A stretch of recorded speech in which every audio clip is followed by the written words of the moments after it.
झुक झुक कर सीधा खड़ा हुआ। अब फिर झुकने का शौक नहीं, अपने ही हाथों रचा स्वयं तुमसे मिटने का खौफ नहीं। तुम हालातों की भट्टी में जब जब भी मुझको झोंकोगे तब तब कर सोना बनूंगा मैं। तुम मुझको कब तक रोकोगे? तुम मुझको कब तक रोकोगे? तुम मुझको कब तक रोकोगे?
हमारी पार्टी से भगवान कौशिक जी अध्यक्ष हैं, उनको 2 शब्द में पूछना चाहती हूँ। आज के जो भ्रष्टाचार हो रहे उनके लिए आपका कहना क्या है? देखिए, आज मैंने जो भी कहा है उसका कारण ये भ्रष्टाचार ही तो है ना। इस शहर में जो ये काम नहीं हो रहे, स्कूलों की दशा ख़राब है, कॉलेज नहीं है, यूनिवर्सिटी नहीं है, ऑडिटोरियम नहीं है, स्टेडियम नहीं है, खेल के मैदान नहीं है, समुदाय भवन नहीं है। ये क्यों नहीं है? क्योंकि इस शहर का जो पूरा बजट है उसका बहुत सारा पैसा कमीशन के तौर पे इन नेताओं की जेबों में चला जाता है। तो भ्रष्टाचार के बारे में और क्या बोलें कि इसी चीज़ को ख़त्म करके ही तो हम ये बना पाएंगे ना। तो इस भ्रष्टाचार को ख़त्म करने के लिए हमारी पार्टी सामने आई है।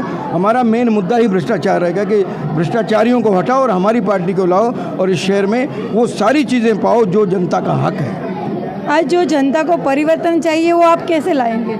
नहीं, परिवर्तन कभी भी पार्टी नहीं लाती, कभी भी नेता परिवर्तन नहीं ला सकते। परिवर्तन जनता को लाना है। नेता वस्तु स्थिति सामने रखता है। हमारे लोग जो हैं जो वो बताएंगे लोगों को कि ये पोजीशन आपको पसंद है कि ये है, तो हम लोगों के पास जाएंगे, परिवर्तन लोग करेंगे, जनता परिवर्तन। और जनता के लिए आपकी क्या राय है? जनता के लिए क्या राय है मतलब? जो पूछना है, आज की जनता के माहौल में जो ये सब चल रहा है, स्कूलों में जब भी फीस नहीं होती बच्चों के पास, तभी स्कूल में 200 साल तक स्कूल में नहीं जाते बच्चे लोग। देखिए, तो उनके लिए क्या है आपके? ये हाँ, जनता को ही सोचना पड़ेगा।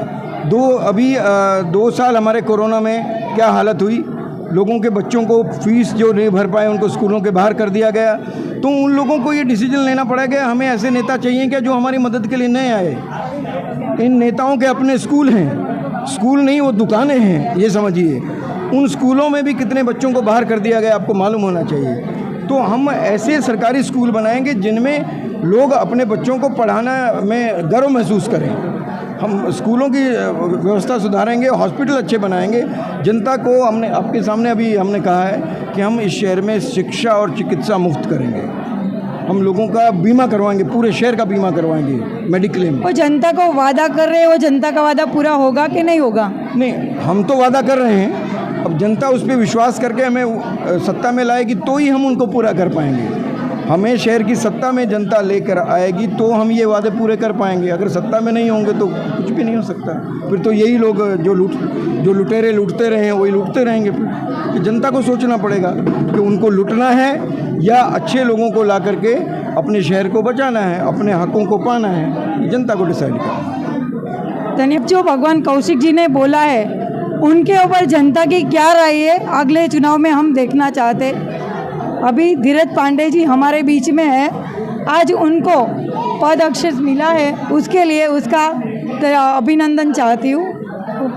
धीरज पांडे जी, अगले चुनाव आ रहे, उनके लिए आपकी क्या राय है जनता के लिए? अभी आज के कार्यक्रम में पुलिस टाइम्स की तरफ से आप सभी आए, सर्वप्रथम आपका धन्यवाद और अभिनंदन करता हूँ। अभी लगातार काम कर रहा हूँ। आपको ये भी पता है कि अभी 2019 16 माजीवाड़ा विधानसभा चुनाव भी ऑलरेडी मैं लड़ चुका हूँ इंडिपेंडेंट, और इंडिपेंडेंट मेरा जीवन था। राजनीतिक दल में ठीक है बीजेपी से बिलोंग करता था, लेकिन आज बीजेपी की स्थिति क्या है मेरा बैंडर में आप सभी को पता है। और मैं ऐसा व्यक्ति किसी भी पार्टी में दल बदल करना ये मुझे पसंद नहीं है। मैं सेल्फ डिपेंड व्यक्ति है, इंडिपेंडेंट पे मैं अधिक विश्वास रखता हूँ।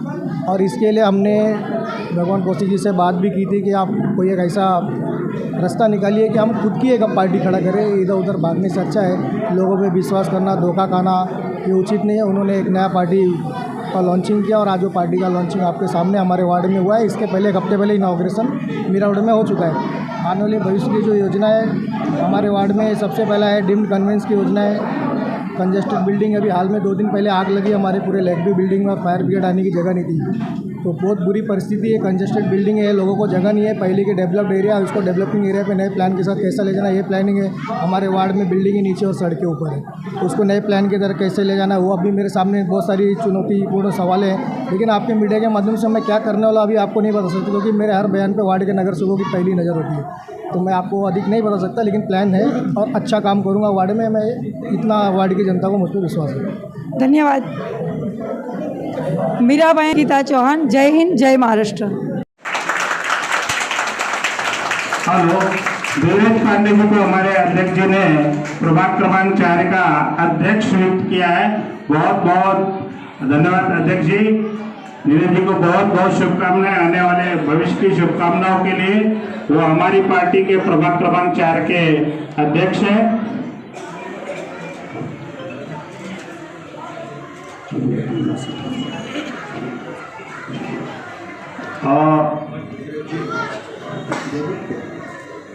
ये नियुक्ति पत्र है श्री धीरज पांडे, प्रभाग क्रमांक 4 अध्यक्ष महोदय। हमारी पार्टी के प्रति आपकी निरंतर निष्ठा को दृष्टिगत रखते हुए पार्टी अध्यक्ष श्री भगवान कौशिक के आदेशानुसार यानी मेरे आदेशानुसार आपको उपरोक्त पद पर नियुक्त किया जाता है। हमें पूर्ण विश्वास है कि आप अपने सभी वरिष्ठों को विश्वास में रखते हुए अपनी पूरी शक्ति एवं ऊर्जा के साथ पार्टी के सिद्धांतों और पार्टी अध्यक्ष की भावनाओं के अनुरूप कार्य करते हुए हमारी पार्टी को सशक्त बनाने में अपना अमूल्य योगदान देकर अपने दायित्वों का निर्वहन करेंगे। आपको स्वीकार है? स्वीकार है। हेलो, बहुत बहुत धन्यवाद धीरज जी। एक हमारी महिला कार्यकर्ता है जो कि प्रवक्ता और मीडिया प्रभारी भी है, श्रीमती शिल्पा शर्मा जी। अध्यक्ष जी से अनुरोध करूंगा कि उनको नियुक्ति पत्र देने का कृपया करें।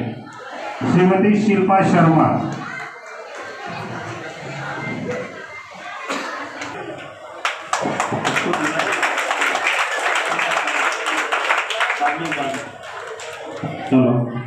शिल्पा शर्मा जी, आपका ये नियुक्ति पत्र है।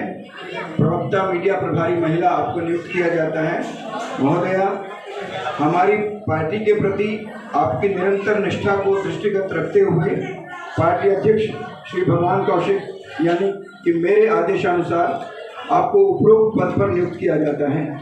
हमें पूर्ण विश्वास है कि आप अपने सभी वरिष्ठों को विश्वास में रखते हुए अपनी पूरी शक्ति एवं ऊर्जा के साथ पार्टी के सिद्धांतों व पार्टी अध्यक्ष की भावनाओं के अनुरूप कार्य करते हुए हमारी पार्टी को सशक्त बनाने में अपना अमूल्य योगदान देकर अपने दायित्वों का निर्वहन करेंगे। आपको स्वीकार है? धन्यवाद। हेलो, अब मैं हार्दिक स्वागत करता हूँ। पानी दें। तो शांत हो जाइए, नहीं तो आवाज आएगा। तो तुम आप सभी यहाँ पे अपनी उपस्थिति दर्ज कराए, इसके लिए आपका मैं हार्दिक अभिनंदन करता हूँ। और कहीं ना कहीं आपने आज मेरा हौसला दिन दुगना रात चौगुना बढ़ाने का कार्य किया है। और अब मेरा जो हौसला आपने बढ़ाया है, इसको कोई भी पॉलिटिकल पार्टी अब नहीं रोक पाएगी आगे बढ़ने से। छोटे छोटे स्तर से मैं इस वार्ड में काम कर रहा हूँ। 12 साल आसपास होने को आए मेरे को सामाजिक कार्य करते हुए। कभी मेरे पास एक ऑफिस भी नहीं थी, रोड पे खड़े रहता था, कभी टाइल्स वाले की दुकान पे, कभी पान वाले की दुकान पे, कभी ऑटो रिक्शे में बैठ के, कभी किसी पॉलिटिकल पार्टी के ऑफिस में बैठ के, ऐसे ऐसे करके मैंने अपने जीवन के 10 साल सामाजिक जीवन में निकाले। और एक एक करके चींटी की तरह लोगों को अपने से जोड़ने में सफल भी होते गया हूँ। और ऐसा कोई व्यक्ति नहीं है कि जो बोल सके कि धीरज पांडे के पास मैं आया हूँ और मैं अनसेटिस्फाइड होके गया हूँ। मैं हर व्यक्ति को सेटिस्फाइड किया हूँ। मैं जब देखता हूँ हमारे वार्ड के अंदर कोई भी वार्ड की जनता, सभी जो यहाँ पे उपस्थित है हमारे परिवार है और सब भुक्तभोगी है पॉलिटिकल पार्टी के लीडरों से। ये वार्ड के जितने लीडर है इनसे भुक्तभोगी वार्ड की जनता है सब। कोई राशन कार्ड के लिए इनके पास जाए तो इनको आइडिया ही नहीं राशन कार्ड पे नाम कैसे चढ़ता है। कोई आधार कार्ड के लिए इनके पास जाए तो बोलते जाओ उधर महानगर पालिका में, उधर मेरा नाम ले लो, आपका काम हो जाएगा। ऐसी जनता को त्रास देके ये नगर सेवक बने हैं, इनको नगर सेवक पद पे रहने का अधिकार क्या है। वार्ड के अंदर प्रति वर्ष एक नगर सेवक को 30 लाख रुपया नगर सेवक निधि पास होती है। प्रभाग निधि अलग, कॉन्ट्रैक्टर जो काम करते हैं उस पर 22% कमीशन अलग। पिछले 15 सालों के रिकॉर्ड उठा के देख लो, हमारे वार्ड में 40 करोड़ के ऊपर निधियां आ चुकी है। 1 करोड़ का भी काम कहीं दिखता है किसी गली में तो आके पता लगा। हम सिंबल के ऊपर वोट देते हैं और ये सिंबल पे खड़े रह के अपना स्वार्थ साधते हैं। इनको इस बार इनके घर में बिठाना है और आपको मुझ पर विश्वास करना है। मैं आपसे निवेदन करूंगा, मुझ पर विश्वास करें, अपने इस बेटे पे विश्वास करें, इसको चुन कर ला के दे। अगर मैं दिन दुगना रात चौगुना ऐसे ही काम अपनी रफ्तार जारी नहीं रखा तो आप अगली बार बोलना कि धीरज पांडे ने आज से 8 महीने पहले क्या बोल के गया था। और मैं अपने बातों को ज़्यादा लंबा नहीं खींचूंगा, समय सभी के लिए कीमती है। संडे का दिन है और सबसे ज़्यादा यहाँ पे माताएं बहनें जो उपस्थित हुए वो भी सोच रही होंगी काफ़ी ज़्यादा समय नहीं जाना चाहिए, 8:15 बजने आए हैं। इतना ही कहना चाहूँगा, मुझ पर विश्वास रखिए। बोलने को तो मैं बहुत कुछ बोल सकता हूँ लेकिन उससे मीडिया में विवाद भी खड़ा हो सकता है, इसके लिए मैं अधिक बोलना नहीं चाहता हूँ। वार्ड की स्थिति सही नहीं है। जनता हर बार प्रतिष्ठित राजनीतिक दल का सिंबल देख के जिन्हें चुनती है, ऐसे अवसरवादी नेताओं को अपने वार्ड से उखाड़ फेंको। मैं यही आपसे निवेदन करूंगा।